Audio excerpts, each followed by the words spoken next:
Guys, welcome study with Shweta. आज की class में मैं आपको भारतीय नागरिकता बताने वाली हूं, जो कि एक इम्पोर्टेंट टॉपिक है। इसमें मैं आपको भाग 1 और भाग 2 के बारे में डिटेल में बताऊंगी। तो आई होप ये क्लास आपके लिए हेल्पफुल रहने वाला है। और इस क्लास को देखने के बाद आपको भारतीय नागरिकता जो है किसी दूसरी जगह से पढ़ने की जरूरत नहीं पड़ेगी। तो आप ध्यान से देखिएगा। तो चलिए हम स्टार्ट करते हैं और देखते हैं अनुच्छेद 1। अनुच्छेद 1 के अंतर्गत कहा जाता है भारत जो है वो राज्यों का संघ होगा। अगर हम प्रेजेंट टाइम के राज्यों की संख्या की बात कर ले तो 28 जो है हमारे प्रेजेंट टाइम के राज्य हैं और 8 जो है वो केंद्र शासित प्रदेश हैं। इसी प्रकार हम सेकंड अनुच्छेद की बात कर लेते हैं। अनुच्छेद 2 में नए राज्यों का प्रवेश और गठन की बात कही जाती है। इसी प्रकार अनुच्छेद 3 है। वीडियो ज़्यादा लॉन्ग नहीं, शॉर्ट ही रहने वाली है, जिससे कि आपको अच्छे से डिटेल में समझ आ जाए और वीडियो ज़्यादा लंबा भी ना हो, इसलिए मैंने इसमें इम्पोर्टेंट ही चीज़ें कवर की हैं, ज़्यादा डिटेल में नहीं बताया है। तो चलिए हम बात कर लेते हैं अनुच्छेद 3 की। अनुच्छेद 3 में नए राज्यों का निर्माण। भारतीय संसद को अनुच्छेद 3 के अंतर्गत निम्न शक्तियां प्राप्त होती हैं। तो कौन कौन सी शक्तियां प्राप्त होती हैं, चलिए देख लेते हैं। पॉइंट फर्स्ट है किसी एक राज्य से किसी दूसरे राज्य का निर्माण करना। जैसे कि अगर हम बात कर लें 9 नवंबर सन 2000 में उत्तराखंड को यूपी से अलग कर एक नया राज्य बना दिया गया था। तो इसी प्रकार से किसी एक राज्य से किसी दूसरे राज्य का भी निर्माण किया जा सकता है। अगर हम पॉइंट 2 की बात कर लें तो करीब 2 या 2 से अधिक राज्यों से एक नए राज्य का भी निर्माण किया जा सकता है। अगर मान लें कोई 2 राज्य हैं जो कि छोटे छोटे राज्य हैं, अगर संसद चाहती है कि हम इन दोनों को मिलाकर किसी एक राज्य का निर्माण करते हैं तो ये शक्ति भी उसके पास होती है। इसी प्रकार हम पॉइंट 3 की बात कर लें तो किसी वर्तमान राज्य के नाम में परिवर्तन करने की शक्ति अगर संसद चाहे तो किसी भी वर्तमान राज्य के नाम में भी परिवर्तन कर सकती है। इसी प्रकार पॉइंट 4 है किसी वर्तमान राज्य की सीमाओं में परिवर्तन करने की शक्ति भी संसद के पास होती है। और ये किसके अंतर्गत होती है? अनुच्छेद 3 के अंतर्गत ऐसी शक्तियां प्रदान की जाती हैं संसद को। तो चलिए हम देख लेते हैं कुछ राज्यों का निर्माण किया गया था, इनका निर्माण कब कब किया गया था। तो चलिए सबसे पहले हम बात कर लेते हैं 26वां राज्य। 26वां राज्य, इसमें बहुत सारी बार क्रम भी पूछे जाते हैं एग्जाम में, तो आप इनका क्रम भी याद रखिएगा। इससे पहले मैं आपको बता देती हूँ 25वां राज्य था एक। 25वां राज्य था जिसका निर्माण कब हुआ था? तो हमारा 25वां राज्य था गोवा। गोवा राज्य था जो कि 25वां राज्य था जिसका निर्माण किया गया था। तो गोवा का निर्माण 30 मई, यहाँ फिर से लिख देती हूँ मैं, तो गोवा का निर्माण 30 मई सन 1987 ईस्वी को गोवा राज्य का निर्माण किया गया था। ये कौन से नंबर का राज्य था? तो ये 25वें नंबर का राज्य था, तो आप इसे भी याद रखिएगा। अब हम बात कर लेते हैं 26वें राज्य की। 26वां राज्य था हमारा छत्तीसगढ़। छत्तीसगढ़ राज्य था, इसका 1 नवंबर सन 2000 में इसका निर्माण किया गया था। इसके अलावा हम 27वें राज्य की बात कर लें तो उत्तराखंड, जिसका निर्माण 9 नवंबर सन 2000 को इसका निर्माण उत्तराखंड को यूपी से अलग करके इसका निर्माण किया गया था। इसके बाद आ जाता है 28वां राज्य जो कि था झारखंड। इसका निर्माण 15 नवंबर सन 2000 को किया गया था। 29वें राज्य की बात कर ले तो यह है तेलंगाना, जिसका निर्माण 2 जून सन 2014 में किया गया था। सबसे लास्ट जो है तेलंगाना का ही निर्माण हुआ है, अभी तक इसके बाद कोई दूसरे राज्य का निर्माण नहीं किया गया है, तो आप इसको याद रखिएगा।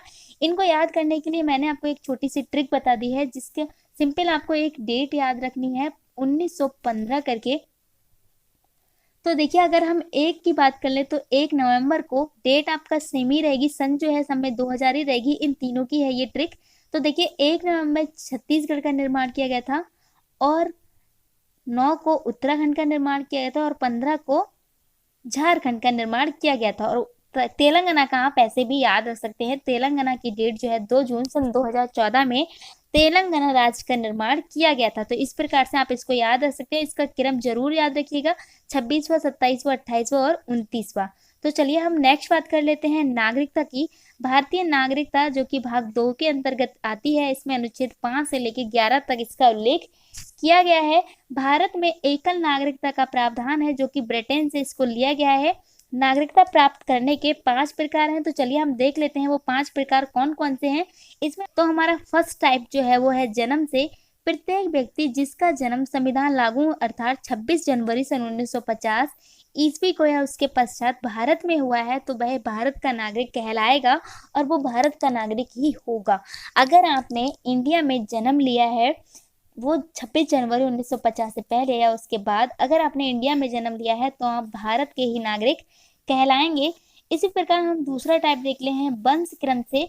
तो वंश क्रम का मतलब होता है ऐसा व्यक्ति जिसका जन्म भारत से बाहर हुआ है, वो भारत का नागरिक माना जाएगा, लेकिन कम माना जाएगा, लेकिन उसके माता पिता दादा दादी जो हैं उनका जन्म जो है इंडिया में हुआ हो। तो देखिए इसका मतलब होता है अगर आप जो है कहीं दूसरे देश में जाकर पढ़ाई कर रहे हैं और आपके मम्मी पापा जो हैं वो इंडिया में ही रहते हैं, तो आप जो है वो इंडिया के ही नागरिक माने जाएंगे। तो चलिए नेक्स्ट देख लेते हैं हम पंजीकरण द्वारा। तो पंजीकरण का मतलब होता है ऐसा व्यक्ति भारत का नागरिक माना जाएगा जो भारत में 7 वर्ष तक रहा है और उसने पंजीकरण के द्वारा नागरिकता प्राप्त की है।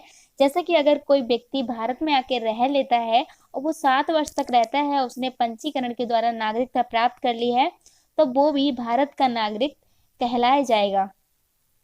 चलिए हम अब टाइप 4 की बात कर लेते हैं देशीकरण के द्वारा। तो देशीकरण का मतलब होता है ऐसा व्यक्ति भारत का नागरिक बन सकता है जो भारत में 10 वर्ष तक रहा हो और रहने के दौरान उसने यहाँ का वातावरण संस्कृति से अच्छी तरह परिचित हो गया हो, संविधान में लिखित किसी एक भाषा का उसे समुचित ज्ञान भी हो गया हो। तो ऐसा व्यक्ति जो है शपथ पत्र द्वारा भारत का नागरिक बन सकता है। तो चलिए हमारा जो लास्ट टाइप है यानी कि 5वां प्रकार भूमि के अर्जन द्वारा।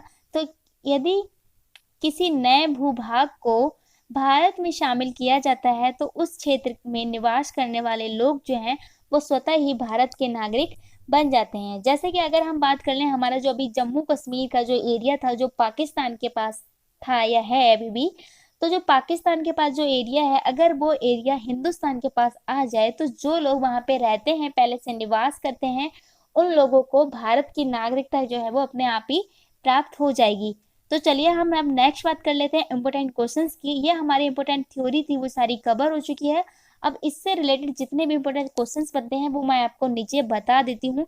आई होप ये आपको डिटेल पूरी समझ आ चुकी होगी। एक बार मैं आपका जल्दी जल्दी रिवाइज करा देती हूँ। भारतीय नागरिकता जो है ये भाग 2 में है। इसका उल्लेख अनुच्छेद 5 से लेकर 11 तक किया गया है। भारत में एकल नागरिकता का प्रावधान है जो कि ब्रिटेन से लिया गया है। इसको 5 प्रकार से प्राप्त कर सकते हैं। तो कौन कौन सा है? जन्म से, वंशानुक्रम से और पंजीकरण के द्वारा। 4th टाइप है देशीकरण के द्वारा और 5वां हमारा है भूमि अर्जन के द्वारा। तो आपको ये 5 प्रकार हैं जिससे आप नागरिकता प्राप्त कर सकते हैं। तो चलिए अब इम्पोर्टेंट क्वेश्चंस देख लेते हैं और हमारा आज का फर्स्ट क्वेश्चन है संविधान में भारत को क्या कहा गया है? तो राज्यों का संघ भारत को कहा गया है। नेक्स्ट क्वेश्चन है संघ में शामिल राज्यों का अर्थ किन राज्यों से है? तो संघीय प्रणाली के सदस्य से इसका संबंध है। नेक्स्ट क्वेश्चन है नए समस्त क्षेत्र क्या कहलाता है जिस पर समय समय पर भारत की प्रभुत्ता का विस्तार है? तो इसका राइट आंसर है भारत के राज्य क्षेत्र।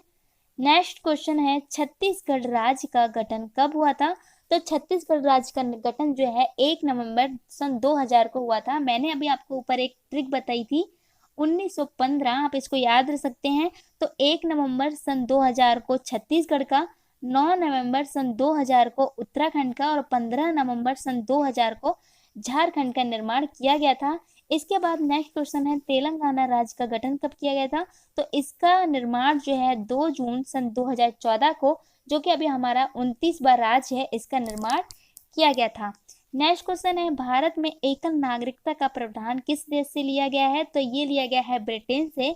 आप इसको याद रखिएगा, इंपॉर्टेंट क्वेश्चन है, ऐसे ही क्वेश्चन मोस्टली जो है एग्जाम में पूछे जाते हैं। नेक्स्ट क्वेश्चन है भारत में नागरिकता कितने प्रकार से प्राप्त की जा सकती है? तो इसको हम 5 प्रकार से प्राप्त कर सकते हैं, जैसा कि मैंने आपको अभी बताया।